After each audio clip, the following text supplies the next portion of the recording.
आज की वीडियो में मैं आपको बताऊंगा कि आर्ट्स के जो सब्जेक्ट हैं वो इंग्लिश मीडियम में रखने के क्या फ़ायदे हैं और क्या नुकसान हैं। ठीक है, कल एक ऐसी दोस्त ने हमें कॉल करके पूछा कि सर मेरी बेटी पढ़ती है और उसने ये आर्ट्स के सब्जेक्ट उर्दू मीडियम में रखे हुए हैं और ये सब्जेक्ट बीच में इंग्लिश मीडियम में रखा है। तो मैंने कहा भाई ये क्यों, ये दो उर्दू में और ये इंग्लिश में क्यों? तो कहते हैं जी उनके कॉलेज में यही सिस्टम था। ऊपर से मैंने कहा भाई इंग्लिश में तो ये बहुत मुश्किल है, पूरा अजाब बन जाता है, ये क्यों रखा है आपने इंग्लिश में? अपनी बेटी के लिए मुसीबत खड़ी कर दी है। वो तो और परेशान हो गया, कहते हैं हाँ मेरी बेटी की तो इंग्लिश वैसे भी कमज़ोर है, अब मैं क्या करूं?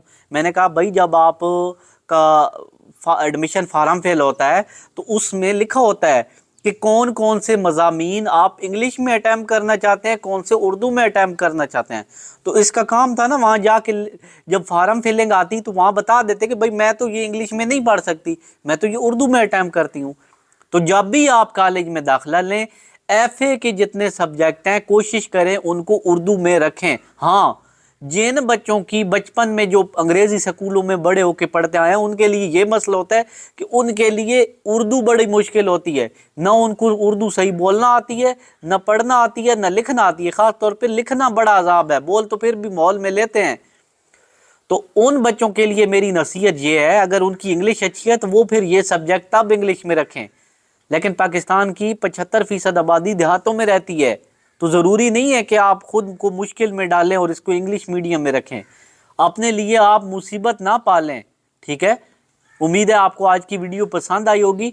और जब भी फार्म फिल करें, जब आपको एडमिशन फार्म कॉलेज में फिल कराया जाता है तो उसमें लिखें कि मैं ये सब्जेक्ट उर्दू मीडियम पे खाने पे टिक करना है। ठीक है, और कॉलेज वालों को भी बताएं कि भाई यहाँ पे कौन सा बोर्ड का रूल है जो कहता है भाई लाजमी इंग्लिश मीडियम ही रखो। ऐसा कोई रूल नहीं होता। तो उम्मीद है आपको आज की बात बहुत पसंद आई होगी और इसी वीडियो के साथ मैं इजाज़त चाहता हूँ। फ़ी अमानिल्लाह, अल्लाह हाफ़िज़। और हाँ, एक चीज़ रह गई है, वो ये कि उर्दू मीडियम की भी सेम वैल्यू है, इंग्लिश मीडियम की भी सेम वैल्यू है। या तो वैल्यू का फ़र्क होता ना फिर तो बात थी, वैल्यू भी तो एक जैसी है ना, तो क्या ज़रूरत है खुद को अजाब में डालने की। तो अब चलता हूँ, अल्लाह हाफ़िज़।